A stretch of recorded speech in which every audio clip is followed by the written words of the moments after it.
السلام علیکم ورحمۃ اللہ وبرکاتہ۔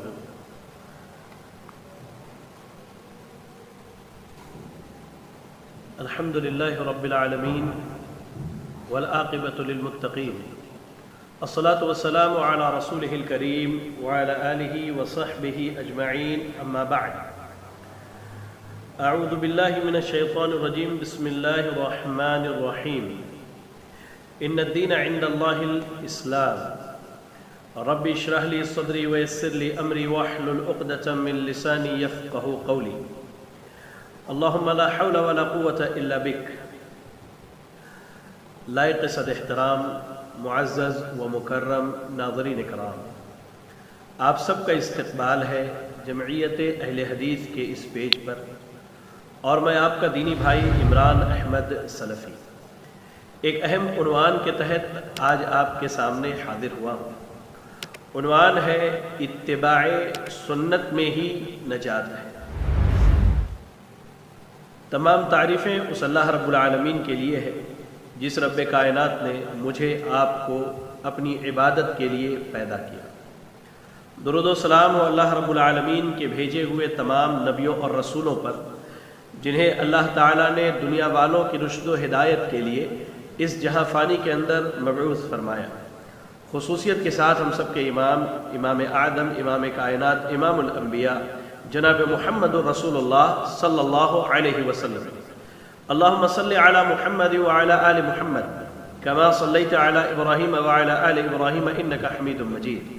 اللہم بارک علی محمد وعلی آل محمد کما بارکت علی ابراہیم وعلی آل ابراہیم انک حمید مجید۔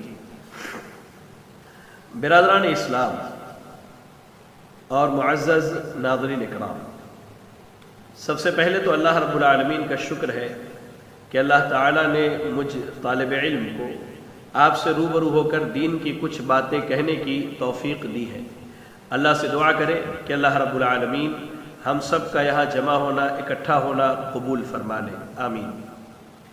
ناظرین اکرام، مجھے جس موضوع پر بولنا ہے وہ موضوع میں نے آپ کے سامنے ابھی بتلایا کہ اتباع سنت ہی راہ نجات ہے۔ اگر ہم آدم علیہ السلام کی تخلیق اور ان کے جنت میں آباد کیے جانے اور جنت سے نکال کر دنیا میں آباد کیے جانے کے پس منظر کو دیکھیں تو اللہ تعالیٰ نے جب آدم علیہ السلام کو دنیا میں آباد کیا جنت سے نکالنے کے بعد، تو اللہ تعالیٰ نے آدم علیہ السلام سے ایک وعدہ دیا۔ اللہ نے آدم علیہ السلام کو ایک وعدہ دیا۔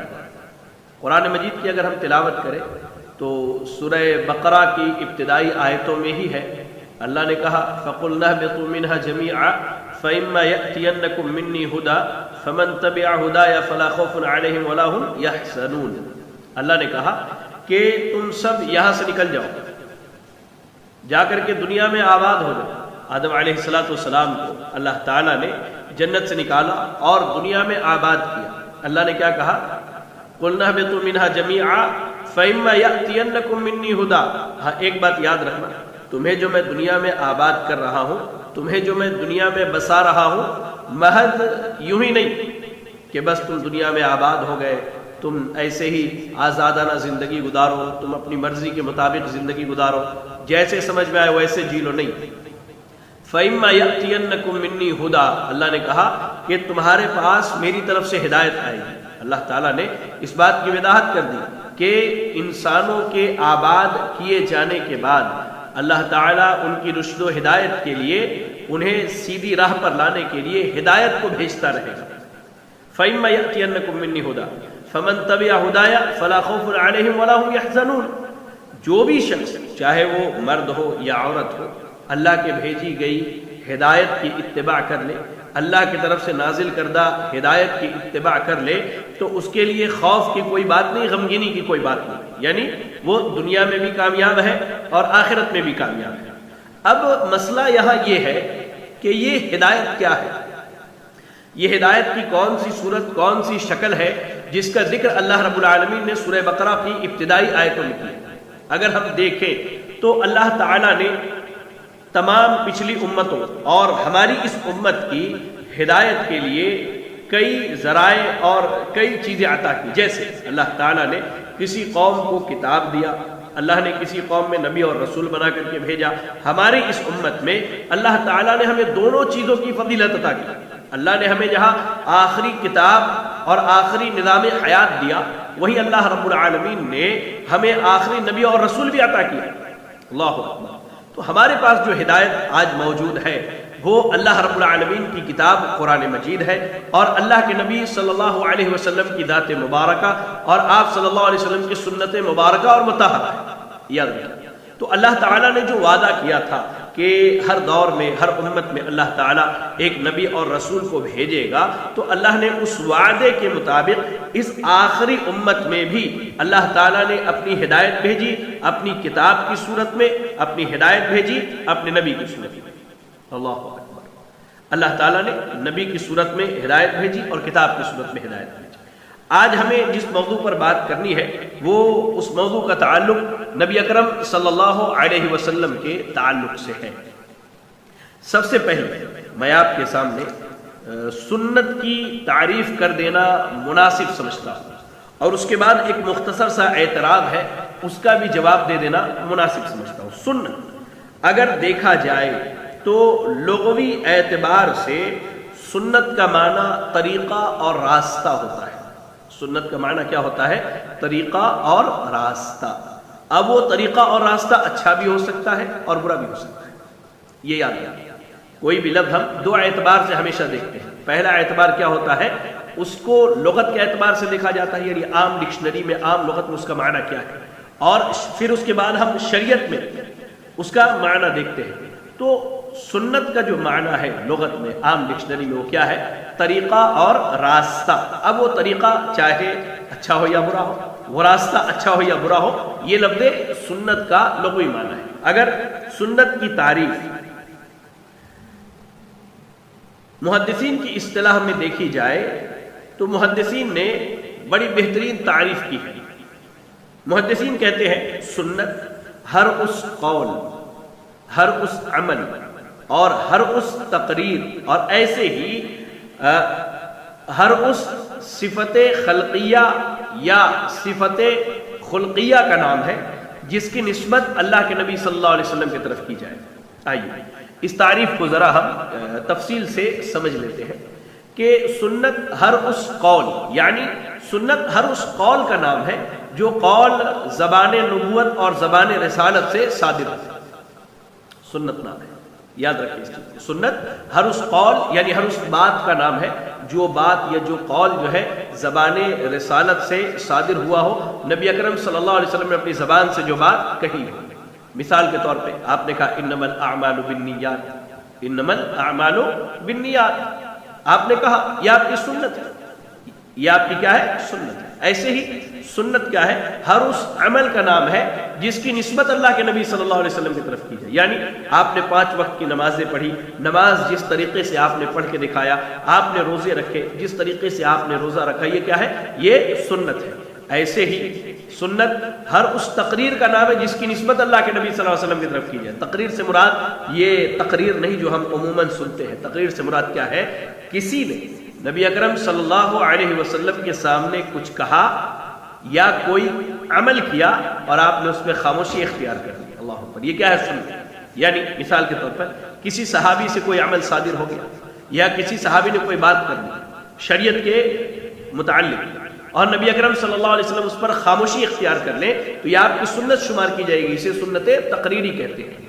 ایسے ہی صفات خلقیہ اور صفات خلقیہ، اللہ کے نبی صلی اللہ علیہ وسلم کی تخلیق جن صفات پر ہوئی، آپ کے جو شمائل ہے، آپ صلی اللہ علیہ وسلم کے جو شمائل ہیں جن پر آپ کی تخلیق ہوئی، اسے بھی سنت کہا جاتا ہے. انسان اگر اس پر عمل کرے تو وہ سنت پر عمل کرتا ہے. جیسے اللہ کے نبی صلی اللہ علیہ وسلم کی داڑھی مبارک کیسی، آپ صلی اللہ علیہ وسلم کا چلنا پھرنا کیسا، آپ صلی اللہ علیہ وسلم کیسے بیٹھتے تھے، آپ صلی اللہ علیہ وسلم کیسے کھاتے تھے، اس پر اگر عمل کرتا ہے تو یہ کیا ہے؟ صفات خلقیہ ہے.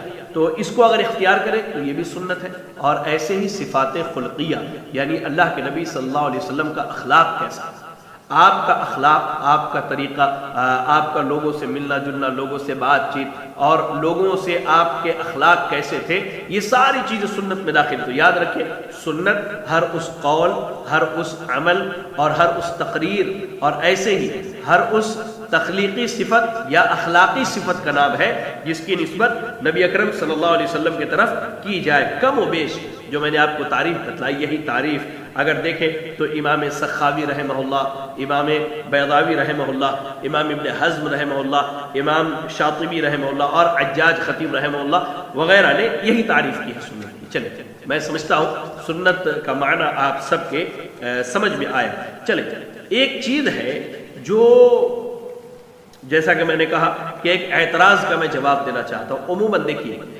لوگ جو ہے سنت اور حدیث ان دونوں کے معنی میں فرق کرتے ہیں، اور یہ لوگوں کے ذہن میں بات ڈالنا چاہتے ہیں یا لوگوں کو یہ باور کرانا چاہتے ہیں کہ سنت کوئی اور چیز ہے اور حدیث کوئی اور چیز ہے.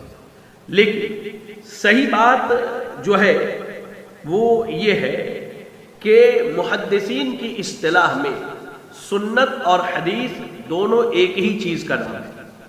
دونوں کیا ہے؟ ایک ہی چیز کا نام ہے. یعنی جب سنت کہا جائے تو اس سے وہی مراد ہوگا، یعنی اللہ کے نبی صلی اللہ علیہ وسلم کی طرف منسوب کیا جانے والا قول، فعل یا تقریر یا تخلیقی صفت یا اخلاقی صفت. اور جب حدیث کہا جائے تو اس کا معنی بھی یہی ہوگا کہ ایسی بات یا ایسا عمل یا ایسی تقریر یا کوئی اخلاقی صفت یا تخلیقی صفت جس کی نسبت نبی اکرم صلی اللہ علیہ وسلم کے جانب کی جاتی ہے.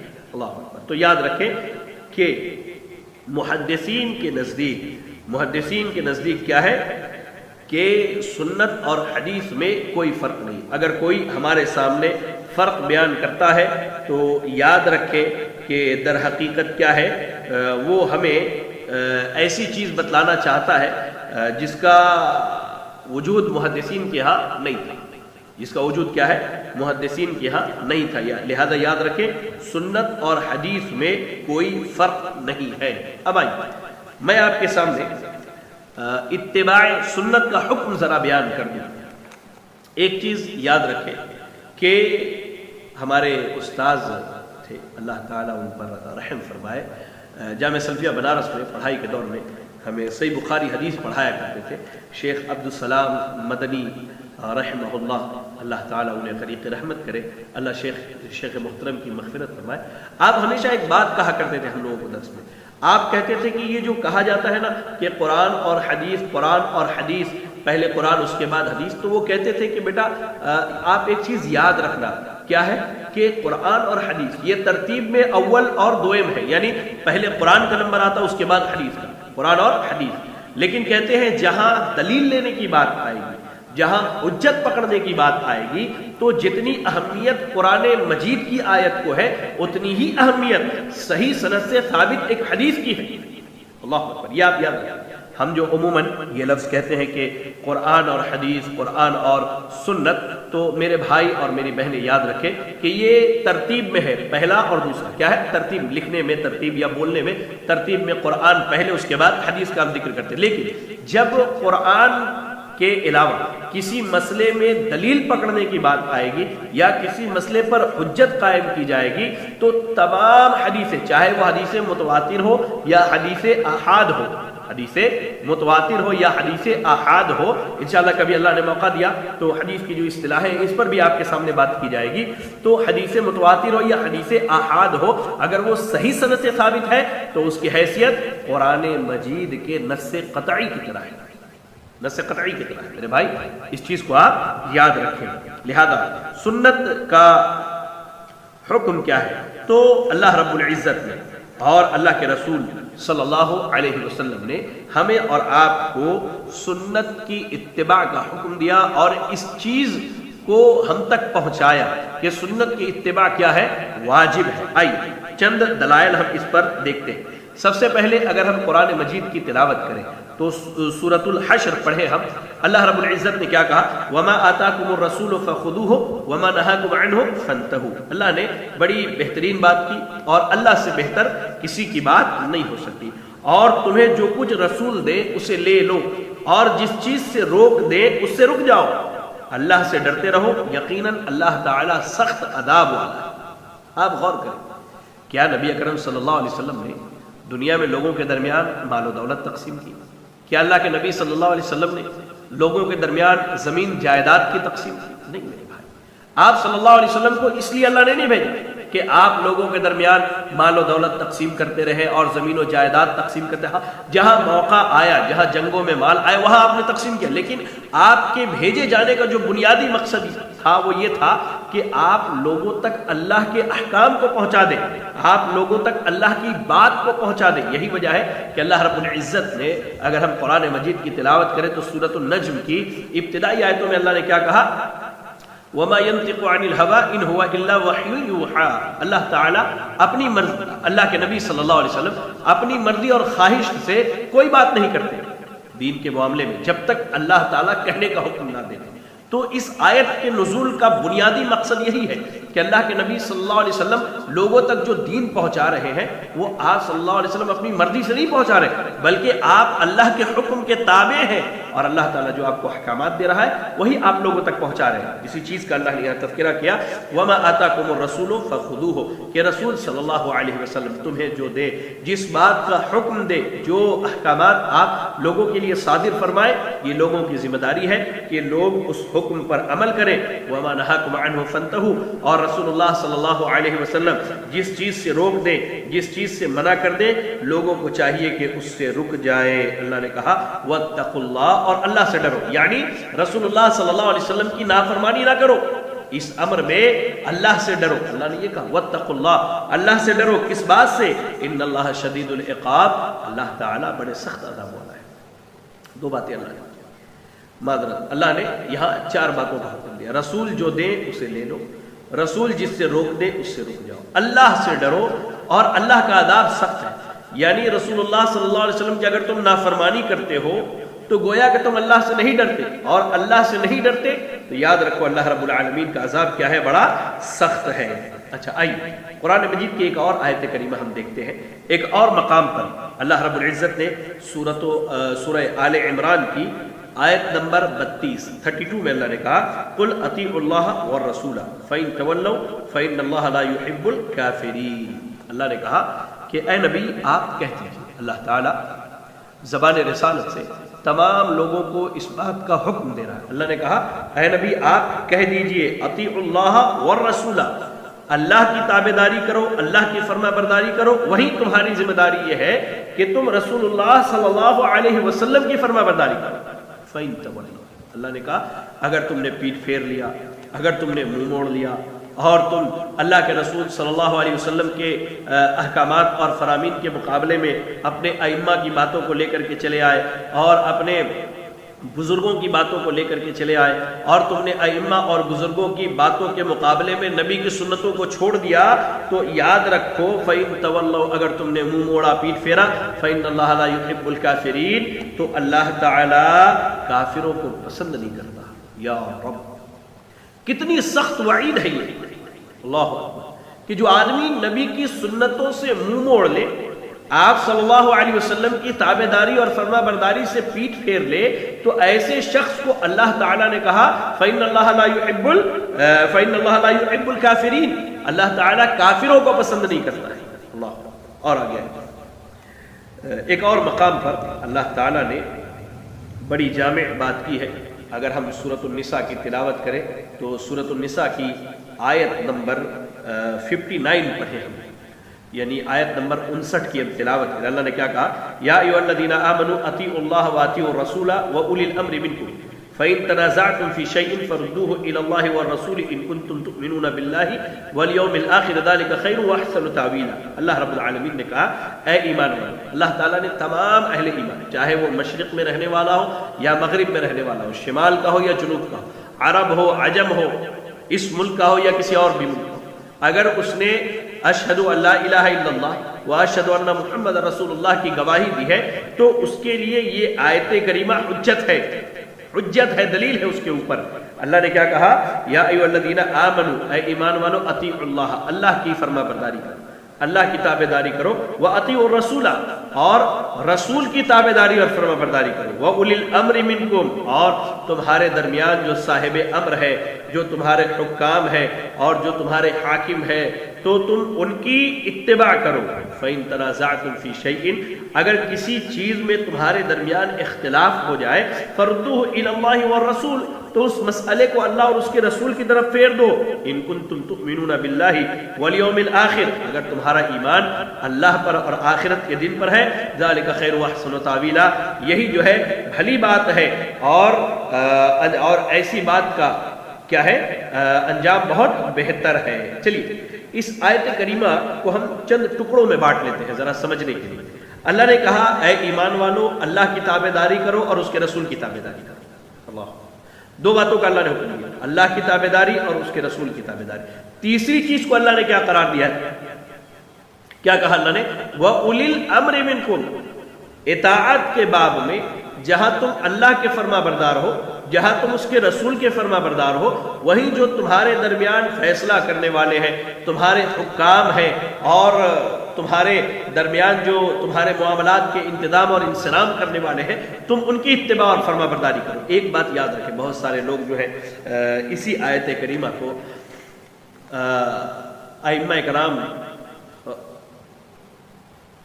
رحمہم اللہ کی تقلید پر پیش کرتے ہیں کہ اللہ نے کیا کہا؟ وَأُولِي الْأَمْرِ مِنْكُمْ تمہارے درمیان جو صاحب امر ہے، صاحب معاملہ ہے، تم ان کی اتباع اور فرما برداری کرو۔ تو یہاں پر ائمہ کی تقلید کا حکم دیا گیا، اس طرح کی بات کرتے ہیں۔ ایک بات یاد رکھیں میرے بھائی اور میری بہن کہ اولی الامر کی اطاعت اور اتباع کرنی ہے۔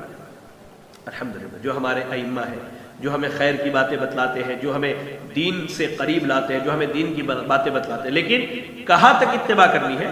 ان کی بھی اتباع اللہ اور اس کے رسول کے اتباع کے دائرے میں رہ کر کے کرنی ہے۔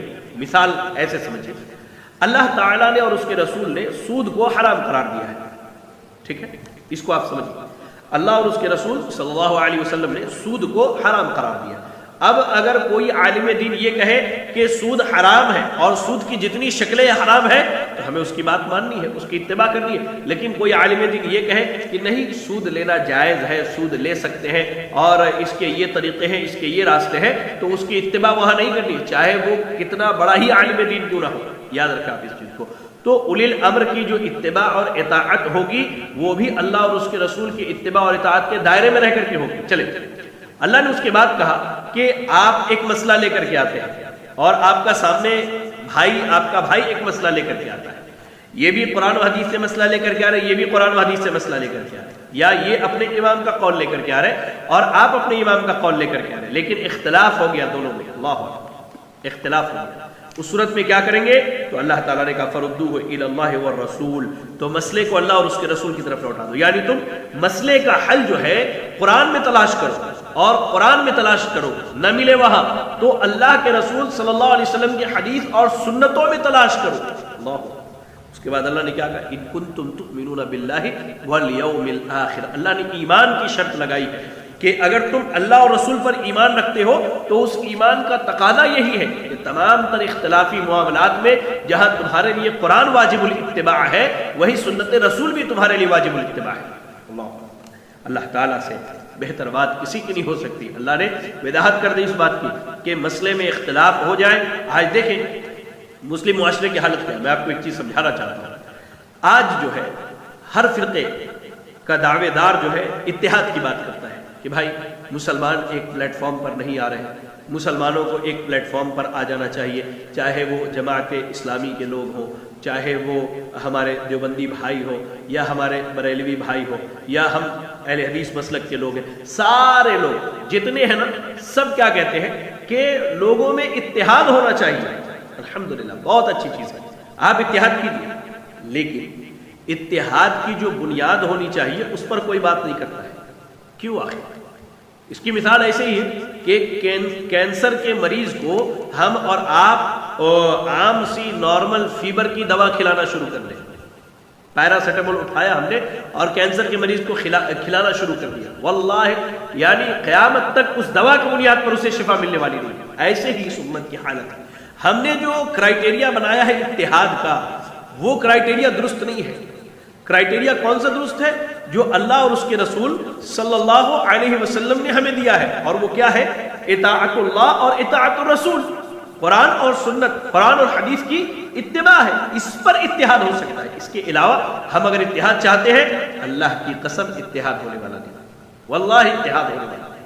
اس لیے میرے بھائی یاد رکھیں، اللہ تعالیٰ نے اس آیت کریمہ کے اندر بھی اس بات کی وضاحت کر دی کہ آخرت پر اور اللہ پر اگر ہمارا ایمان ہے تو اختلافی مسائل کو جیسے قرآن پر پیش کر کے حل کرنا ہے، ویسے ہی سنت رسول صلی اللہ علیہ وسلم پر پیش کر کے حل کرنا ہمارے لیے واجب ہے، ورنہ اللہ نے اس بات کی نفی کر دی کہ نہ ہمارا اللہ پر ایمان ہے نہ ہمارا آخرت کے دن پر ایمان ہے۔ اور آگے آئیے، قرآن مجید کی اگر ہم تلاوت کریں تو سورۃ الاحزاب پڑھیے، آیت نمبر 36 میں اللہ تعالیٰ نے کہا وَمَا كَانَ لِمُؤْمِنٍ وَلَا مُؤْمِنَةٍ إِذَا قَضَى اللَّهُ وَرَسُولُهُ أَمْرًا أَن يَكُونَ لَهُمُ الْخِيَرَةُ مِنْ أَمْرِهِمْ وَمَن يَعْصِ اللَّهَ وَرَسُولَهُ فَقَدْ ضَلَّ ضَلَالًا مُبِينًا۔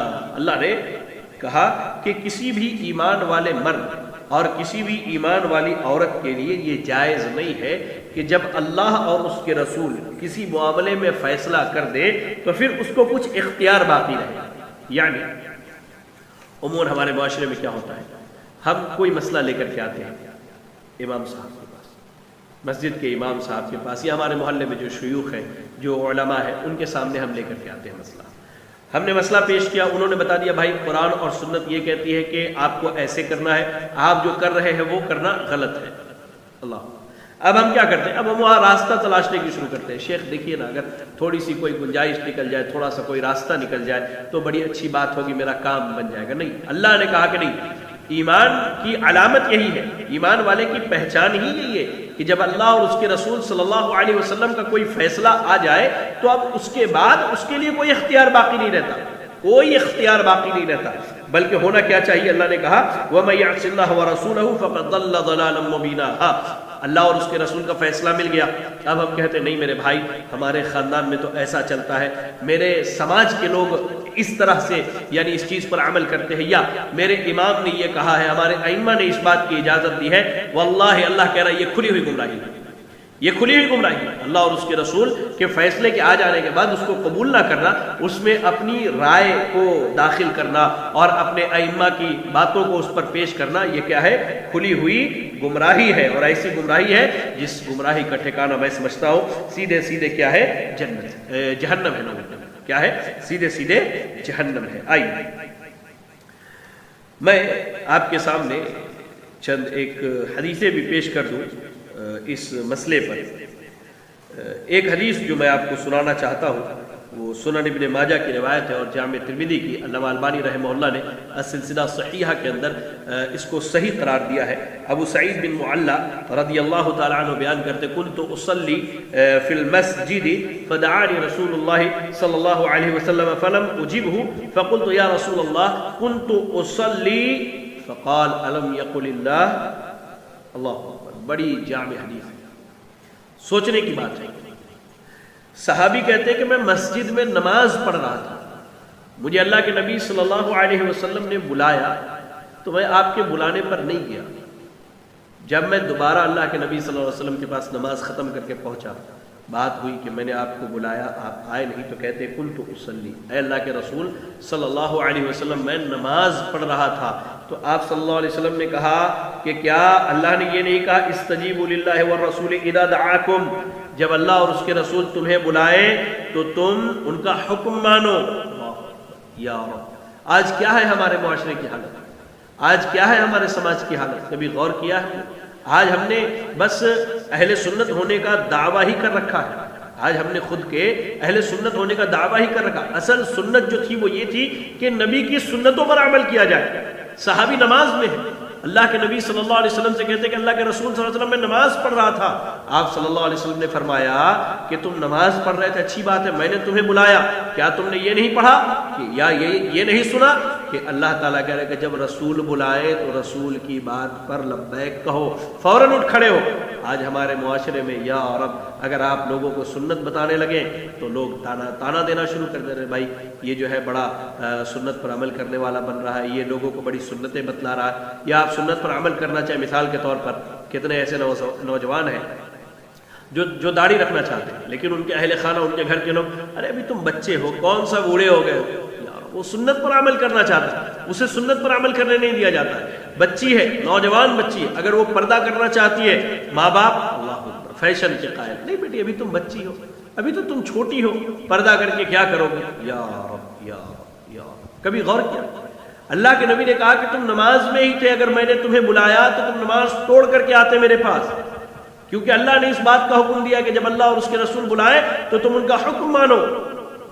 اور آج ہماری حالت کیا ہے؟ ہم سرعام سنتوں کا انکار کرتے ہیں، ہم سرعام کیا ہے سنتوں کو چھوڑ دیتے ہیں۔ میرے بھائی یاد رکھیں، سنت کی اتباع کیا ہے؟ ہمارے لیے واجب ہے۔ چلیے اور میں چند باتیں آپ کو سنت کی اتباع کے تعلق سے بتلاؤں کہ سنت کی اگر ہم اتباع کرتے ہیں تو در حقیقت کیا ہے؟ ہم اللہ رب العالمین کی اتباع اور اللہ تعالیٰ کی فرما برداری کرتے ہیں۔ کیوں؟ قرآن پڑھیے، سورۃ النساء آیت نمبر 80 میں اللہ تعالیٰ نے کیا کہا؟ مَن یُطِیعُ الرَّسُولَ فَقَدْ اطاع اللہ، جس نے رسول کی اطاعت کی اس نے در حقیقت اللہ تعالیٰ کی اطاعت کی۔ جس نے بھی رسول صلی اللہ علیہ وسلم کی اطاعت کی اس نے کیا کیا؟ در حقیقت اللہ تعالیٰ کی اطاعت اور فرما برداری کی۔ اور ایسے ہی صحیح بخاری کی ایک روایت ہے، ابو ہریرہ رضی اللہ تعالیٰ عنہ حدیث کے راوی ہیں، کہتے اللہ کے نبی صلی اللہ علیہ وسلم نے فرمایا من اطاعنی فقد اطاع اللہ ومن عصانی فقد عصى اللہ، جس نے میری اطاعت کی اس نے اللہ کی اطاعت کی، اور جس نے میری نافرمانی کی در حقیقت اس نے اللہ تعالیٰ کی نافرمانی کی۔ کبھی آپ نے پڑھا؟ جیسا کہ میں نے اس سے پہلے بھی بتلایا، سورۃ النجم کی ابتدائی آیتوں میں اللہ تعالیٰ نے کہا وما ينطق عن الهوى ان هو الا وحی یوحى، کہ نبی اکرم صلی اللہ علیہ وسلم اپنی خواہش اور اپنی مرضی سے کوئی بات نہیں کرتے، جب اللہ تعالیٰ حکم دیتا تب آپ اپنی باتوں کو رکھتے اور اپنی بات بیان کیا کرتے تھے۔ اس لیے ہماری ذمہ داری یہ ہے کہ ہم اور آپ کیا ہے؟ سنت کی اتباع کریں، کیونکہ سنت کی اتباع کیا ہے؟ در حقیقت اللہ رب العالمین کی اتباع ہے۔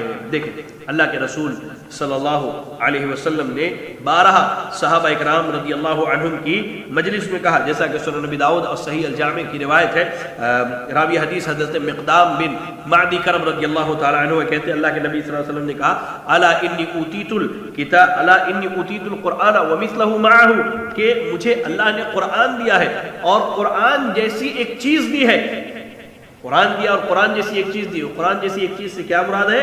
آپ صلی اللہ علیہ وسلم کی سنت مراد ہے۔ لہذا ہماری یہ ذمہ داری ہے کہ ہم زندگی کے ہر شعبے میں، چاہے اس کا تعلق ہمارے زندگی کے کسی بھی شعبے سے، مثال کے طور پر اگر ہم تجارت کرتے ہیں تو اپنی تجارت، اگر ہم طالب علم ہیں تو اپنے حصول علم میں، اگر ہم ایک گھریلو زندگی گزارنے والے ہیں تو اپنے گھر میں، ہماری بہن ہے تو اپنی زندگی میں، ہمارے بھائی ہیں تو اپنی زندگی، یعنی زندگی کے تمام تر شعبوں میں ہمارے لیے اور آپ کے لیے بنیاد کیا ہے؟ نبی صلی اللہ علیہ وسلم کی سنت کی اتباع کرنا ہے۔ قرآن مجید کی تلاوت کیجیے، سورۃ الاحزاب آیت نمبر 21 میں اللہ نے کیا کہا؟ لقد کان لکم فی رسول اللہ اسوۃ حسنہ لمن کان یرجو اللہ والیوم الآخر وذکر اللہ کثیرا۔ اللہ نے کہا کہ تم سب کے لیے اللہ کے رسول صلی اللہ علیہ وسلم کی زندگی میں سب سے بہترین اسوہ اور نمونہ ہے، یعنی آپ صلی اللہ علیہ وسلم کی زندگی ہمارے لیے سب سے بہترین اسوہ، نمونہ اور آئیڈیل قرار دیا گیا ہے، اور یہ حکم دیا ہے اللہ تعالیٰ نے کہ زندگی کے تمام تر شعبوں میں کیا ہے؟ اللہ کے رسول صلی اللہ علیہ وسلم کی اتباع کی جائے، آپ کی فرما برداری کی جائے۔ لیکن آج معاملہ کیا ہے؟ اس کے بالکل برعکس ہے، اس کے بالکل الٹا ہے۔ ہماری پوری زندگی صبح سے شام تک، میں عموماً ایک بات کہتا ہوں، آپ سارے نوجوانوں کو اور اپنے بہنوں کو کہتا ہوں، آپ اپنی زندگی کا ایک خاکہ بنائیے، صبح ہم کتنے بجے سو کے اٹھتے اور رات میں ہم کتنے بجے سوتے ہیں، پورے وقت کو آپ لکھیے، ایک جگہ جمع کیجیے، اور آپ غور کر کے دیکھیے کہ ہم زندگی میں جتنی دیر جگے ہوئے ہیں، ہوش میں ہے، یعنی 12 گھنٹے 14 گھنٹے 16 گھنٹے، ان 16 گھنٹوں میں وہ کتنے لمحات ہیں جس میں ہم اللہ کے رسول صلی اللہ علیہ وسلم کی سنتوں پر عمل کرتے ہیں، اور وہ کتنے لمحات ہیں جن میں ہم اللہ کے نبی صلی اللہ علیہ وسلم کی سنتوں کی مخالفت کرتے اور آپ کی نافرمانی کرتے۔ کبھی ہم نے غور کر کے دیکھا اس چیز پر؟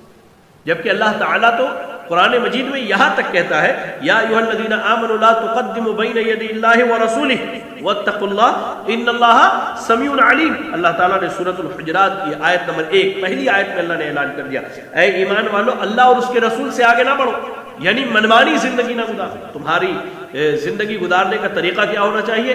اللہ کی کتاب قرآن مجید کے مطابق گزرے اور نبی اکرم صلی اللہ علیہ وسلم کی سنت کے مطابق گزرے. کیوں؟ کیونکہ آپ قرآن کے ترجمان ہیں، آپ قرآن کے شارح ہیں، اور آپ نے قرآن پر عملی طور پر، پریکٹیکل طور پر عمل کر کے دکھلایا ہے میرے بھائی. اللہ اللہ. اس لیے زندگی کے تمام تر شعبوں میں ہمیں اللہ کے نبی صلی اللہ علیہ وسلم کی سنت پر عمل کرنا ہے، آپ صلی اللہ علیہ وسلم کی سنتوں کی تابعداری کرنی ہے. لیکن اگر دیکھا جائے تو معاملہ اس کے بالکل برعکس ہے. ایک مثال عموماً میں اسی کی مثال دیتا ہوں اتباع سنت کے باب میں. شادی بیاہ کا مسئلہ ہے. شادی بیاہ میں اگر دیکھا جائے تو ایجاب و قبول، یعنی نکاح میں ایجاب و قبول، مہر کی ادائیگی، ولیمے کی دعوت، یہ تین چیزیں کیا ہے؟ اللہ کے نبی صلی اللہ علیہ وسلم سے ثابت ہے. لیکن آج ہم جس کلچر میں، جس معاشرے میں رہتے ہیں، چاہے وہ کوئی بھی کلچر یا معاشرہ ہمارے ملک کا ہو یا پڑوسی ملک کا کہیں کا بھی، آج ہمارے یہاں شادی بیاہ میں 99% کیا ہے؟ رسم و رواج کا دخل ہے میرے بھائی، رسم و رواج کا دخل ہے. آپ دیکھ لیجیے، کہیں مہندی کی رسم ہے، کہیں ہلدی کی رسم ہے، کہیں ساچک ہے، کہیں کیا ہے، کہیں کیا ہے. کہاں سے آئی یہ سب چیزیں؟ غیروں سے ہم نے. اور یاد رکھیں سلف میں سے بعض لوگوں کا یہاں تک قول ہے کہ جب انسان بدعت سے محبت کرتا ہے تو اللہ تعالیٰ اس کے دل سے سنت کی محبت کو نکال دیتا ہے. انسان جب بدعت پر عمل کرنے لگتا ہے تو اللہ تعالیٰ اس کے دل سے سنت کی محبت کو نکال دیتا ہے. اور یہی وجہ ہے کہ آج ہمیں رسم و رواج زیادہ پسندیدہ ہے. آج ہمیں رسم و رواج، چاہے وہ سماج کا ہو، خاندان کا ہو، ملک کا ہو، علاقے کا ہو، اس سے زیادہ محبت ہے بنسبت سنت کی. اللہ. اس لیے میرے بھائیوں، زندگی کے ہر شعبے میں سنت کی اتباع ہمارے لیے واجب ہے اور ضروری ہے.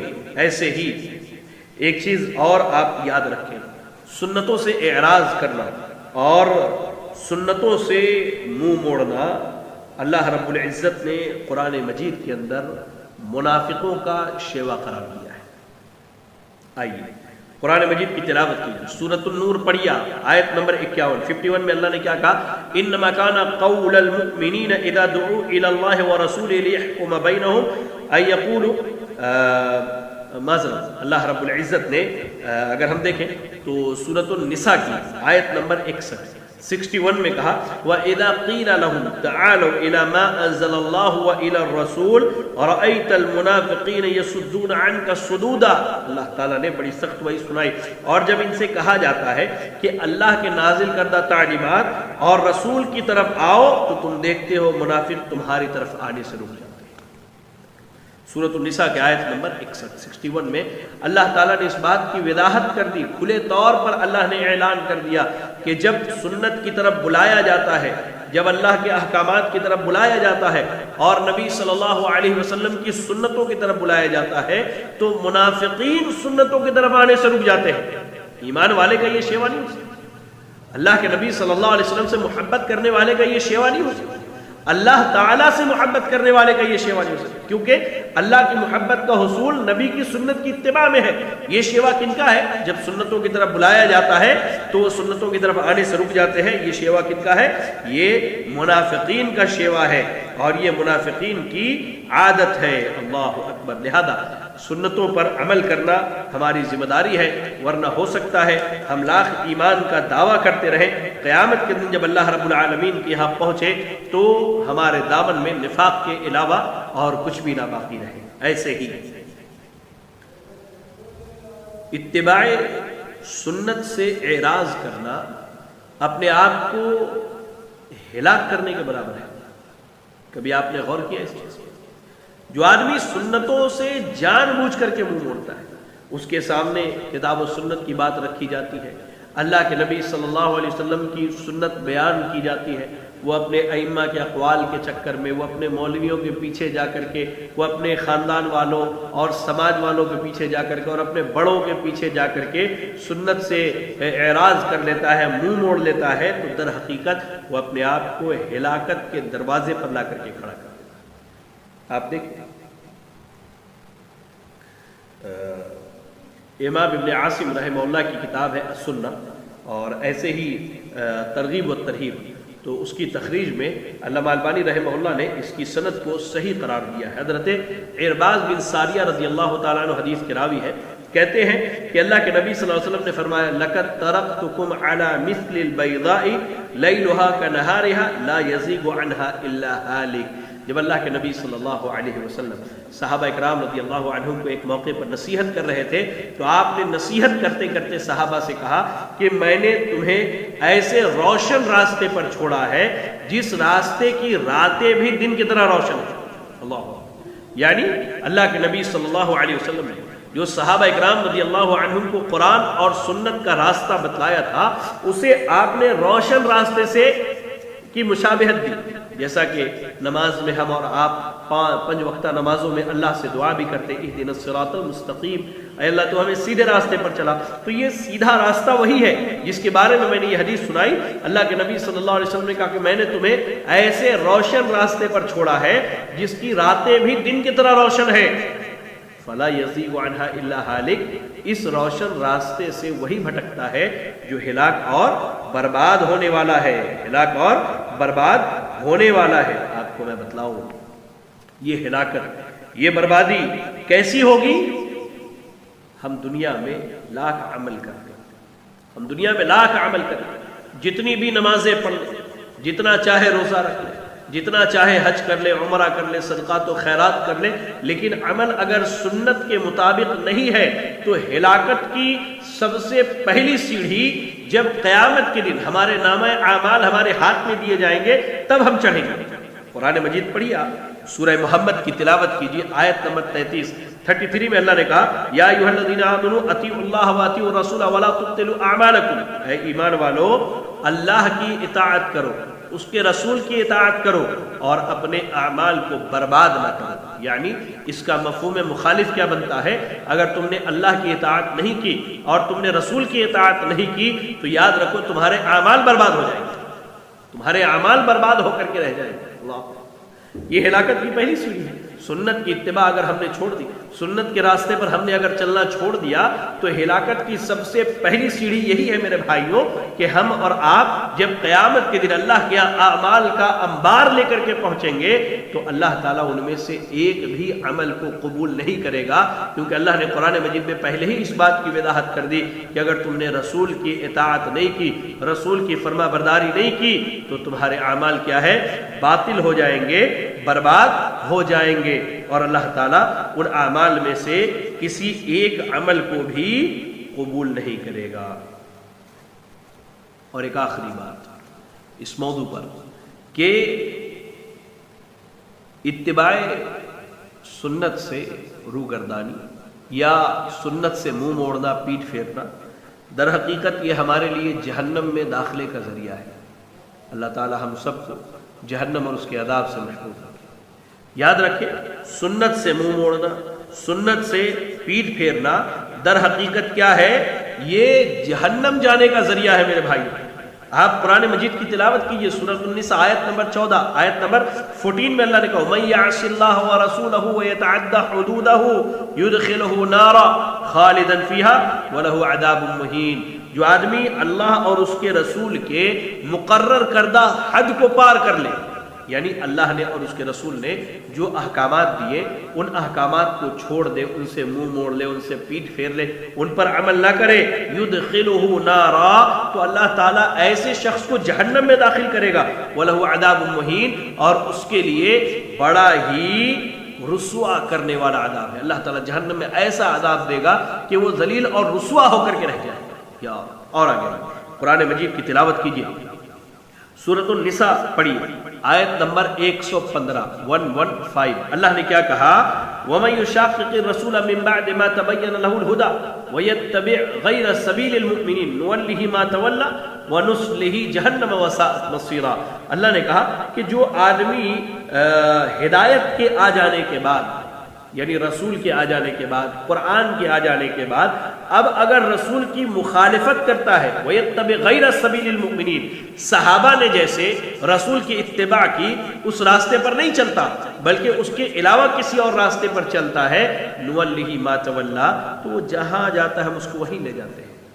دنیا میں وہ جتنا اپنے عمل میں مست رہے اللہ تعالیٰ اس کو وہی رکھتا ہے، وَنُصْلِهِ جَهَنَّمْ، لیکن اس کا ٹھکانہ کیا ہے؟ جہنم ہے۔ اللہ تعالیٰ اسے گھسیٹ کر کے جہنم میں لے کر کے جائے گا، وَسَاءَتْ مَصِيرًا، اور یہ جہنم بہت ہی برا ٹھکانہ ہے۔ تو اللہ نے اس بات کی وضاحت کر دی کہ ہدایت کے آ جانے کے بعد اگر اب رسول کی مخالفت کرے اور صحابہ نے جیسے نبی کی اتباع کی ویسے نہ کرے، منمانی طور پر اگر نبی کی اتباع کرتا ہے تو وہ جیسا کرتا ہے اللہ تعالیٰ دنیا میں اسے ویسے ہی چھوڑ دے گا، لیکن قیامت کے دن جب وہ اللہ کے پاس پہنچے گا تو اللہ تعالیٰ گھسیٹ کر کے جہنم میں اسے داخل کرے گا۔ اور ایک اور آیت کریمہ سورۃ الاحزاب کی تلاوت کرے تو آیت نمبر 66 میں اللہ رب العالمین نے، آیت نمبر 66 میں اللہ تعالیٰ نے جہنمیوں کی حالت بیان کر، اللہ نے کیا کہا؟ یوم تقلب وجوہہم فی النار یقولون یا لیتنا اطعنا اللہ واطعنا الرسول، کہ جہنم میں ان کے چہرے کو الٹ پلٹ کیا جائے گا۔ اللہ دیکھتے نا، ہم جب آگ پر گوشت بھونتے ہیں یا باربیکیو وغیرہ کرتے ہیں تو ایک طرف کا جب بھن جائے تو دوسری طرف بھننے کے اس کو پلٹتے ہیں۔ اللہ نے اس کی مثال یوم تقلب، وہ اللہ جانتا ہے کیسے الٹ پلٹ ہوگا۔ میں نے ایک آپ کو دنیاوی مثال دی بات کو سمجھنے کے لیے، یوم تقلب وجوہہم، ان کے چہروں کو آگ پر جو ہے یا آگ میں الٹ پلٹ کیا جائے گا، یعنی وہ آگ میں ہوں گے، اور اس کا کیا مقصد ہوگا؟ یقولون، وہ کہیں گے یا لیتنا، ہائے کاش، اطعنا اللہ واطعنا الرسول، ہم اللہ اور اس کے رسول کی اطاعت کر لیں۔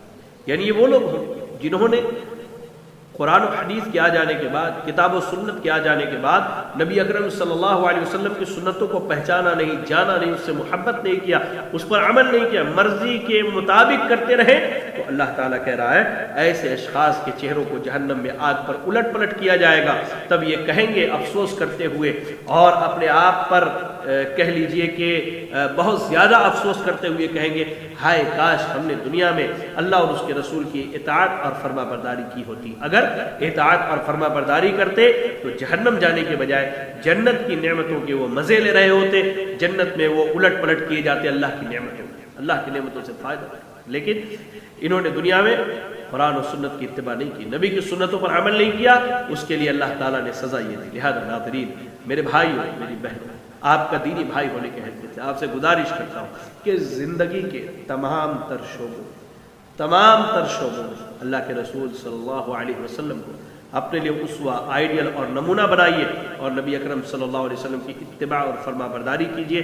اسی میں ہماری اور آپ کی کامیابی۔ اللہ سے دعا ہے کہ اللہ تعالیٰ مجھے، آپ کو اور تمام اہل اسلام کو سنت رسول صلی اللہ علیہ وسلم پر عمل کرنے کی توفیق عطا فرمائے۔ اللہ تو ہمارے دلوں میں سنت کی محبت کو جاگزی فرما دے، اللہ تو ہمارے دلوں میں سنت کی محبت کو پیدا فرما دے، اللہ تو ہمیں جب تک دنیا میں زندہ رکھ دین اسلام پر، اور ہمارا خاتمہ ہو تو ایمان و اسلام کی حالت میں ہو۔ ناظرین، میں شکر گزار ہوں اپنے جمعیت اہل حدیث کے پیج کے تمام ایڈمنز کا اور ان کی ٹیم کا، جنہوں نے مجھ طالب علم کو موقع دیا کہ میں اپنی باتیں آپ تک رکھ سکوں۔